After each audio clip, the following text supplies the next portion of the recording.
کے پاس نا ایک بوڑھی اماں اپنا بیٹا چھوڑ گئی،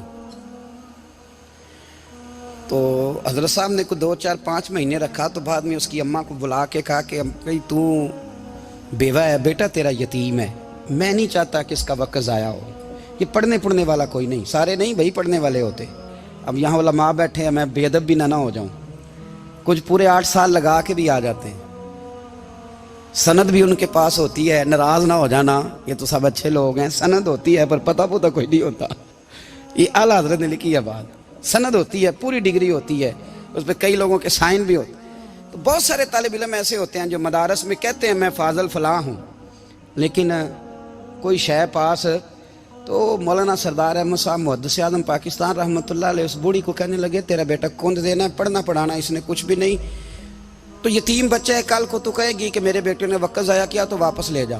بوڑھی اماں رونے لگ گئی، کہنے لگی میں پڑھانے تو نہیں لائی تھی، میں تو آپ کو رب کا ولی سمجھتی ہوں، میں تو نوکری کرانے لائی تھی، نوکری۔ حضرت انس بن مالک کہتے ہیں میری اماں بھی حضور کی بارگاہ میں دے گئی تھی، حضور کی بارگاہ میں، یہ نہیں کہا تھا کہ یا رسول اللہ پڑھا دیں، ہاں میں ذمہ داری سے بات کر رہا ہوں، یہ نہیں کہا تھا حضور مجاہد بنا دیں، یہ تھوڑی کہا تھا کہ یا رسول اللہ صلی اللہ تعالیٰ علیہ وسلم سے مفسر محدث محقق مفتی بنا دیں۔ حضرت انس کی اماں کہہ گئی تھی سونیا جب تک یہ رہے گا نا آپ کی نوکری کرے گا، یہ گھر کے کام کاج کرے گا، ڈیوٹی کرے گا، حضور یہ آپ کی نوکری کرے گا۔ تو میرے محبوب نے پھر دعا کر دی اللہ اسے برکت عطا فرما۔ تم سمجھتا ہے خدمت والا خالی رہ جاتا ہے؟ جتنا ذائقہ خدمت والے کو ملتا ہے، جو اس کے نصیب میں آتا ہے، وہ کسی کا نصیب کہاں بھائی۔ حضرت انس کہتے ہیں حضور نے دعا کر دی برکت کی، مجھے تو کھیتی باڑی آتی بھی نہیں تھی، پر لوگوں کے باغ میں سال میں 1 دفعہ پھل لگتا تھا، میرے باغ میں 2 دفعہ لگتا تھا۔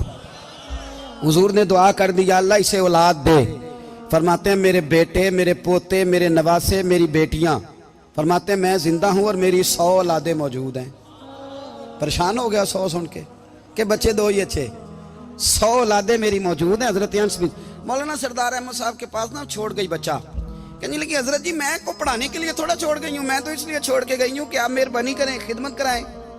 تو حضرت جی کہنے لگے کوئی ایسا کام ہی نہیں، خدمت والا کیا کراؤں؟ کہنے لگی پٹھے پوا لیا کرو جی، ہن لڑ پیندے نے، کہنے نے بچے کام کر دیں مدرسے دا، حالانکہ اب کہاں بچے کام کرتے ہیں، اب تو گزر گیا دور، اب تو بچے کام کراتے ہیں، اب بچے بھی ناراض ہو رہے ہیں، گھور گھور کے دیکھ رہے ہیں، صحیح پہ رہا ہوں آپ کو، بچے کام کراتے ہیں، بچے کہاں کام کرتے ہیں۔ کہنے لگی یہ چارہ ڈالے کرے گا آپ کی بھینسوں کو۔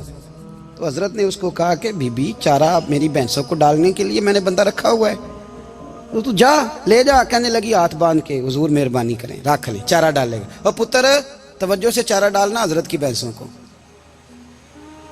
رونے لگی، حضرت نے رکھ لیا، مہینے کا خرچہ بھی دیتے، شام کو نا وہ سارا دن کام کرتا، شام کو آ کے پیروں میں بھی بیٹھ جاتا، حضرت جی لائیں تیل تھوڑا سا، پیر نہ دبا دوں۔ 8 سال ساتھ والے پڑھتے رہے، یہ بیچارہ نوکری کرتا رہا، میرا روپ بھی نہیں تے میرا رنگ بھی نہیں، اور مینو یار منان دا ٹنگ بھی نہیں۔ کبھی کبھی نا حضرت بلال حبشی فارغ ہوتے نا تو نبی پاک کی بارگاہ میں عرض کرتے حضور کوئی کام تو نہیں، سارے ہو گئے، حضور جاؤں ذرا، چلے جاتے۔ ایک دن سلمان فارسی کہنے لگے یا رسول اللہ یہ بلال کہاں جاتا ہے؟ فرمایا جا دیکھ کے تو آ۔ حضرت سلمان واپس آئے تو آ کے رونے لگے، کہنے لگے سونیا جب یہاں سے جاتا ہے نا تو جا کے سیدہ فاطمہ کی چکی پیسنی شروع کر دیتا، بی بی صاحبہ کے کام کرنے لگتا ہے، گھر میں جا کے اسنین کی ڈیوٹی کرتا ہے، وہاں بھی کام یہاں بھی کام۔ وہ چارہ ڈالتا رہا، اس نے چارہ ڈالا، حضرت محدث اعظم کی بھینسوں کو دستار فضیلت کا وقت آ گیا، سارے پگڑیاں سجا کے آ گئے، آج دستار ہوگی، یہ نہ پیچھے ہو کے بیٹھ گیا، چونکہ پڑھا ہی نہیں تھا تو دستار کاہے کی، دستار تو اس کی جو پڑھے گا، ہم نے تو پڑھا ہی نہیں، ہم نے تو یار پڑھا، گھر پڑھا، ڈیوٹی کری۔ حضرت محدث اعظم رحمۃ اللہ علیہ کے ہاں جب اعلان ہونے لگا نا کہ اب دستار ہوگی تو حضرت نے پہلا اعلان اس کا فرمایا، تو مت جان لا بندہ کپڑے بھی کدی کدی بدل دے نا، وہ کہتا ہے جس حال میں بھی تھا میں پلٹ کے دیکھنے لگا کہ پڑھا پڑھایا تو ہے کوئی شے نہیں، تو یہ ماجرا کیا ہے؟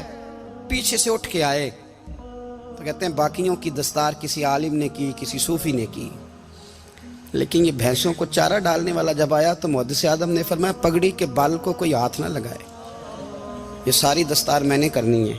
اور فرماتے ہیں حضرت بال بھی دیتے جاتے تھے اور آنسو بھی بہاتے جاتے تھے۔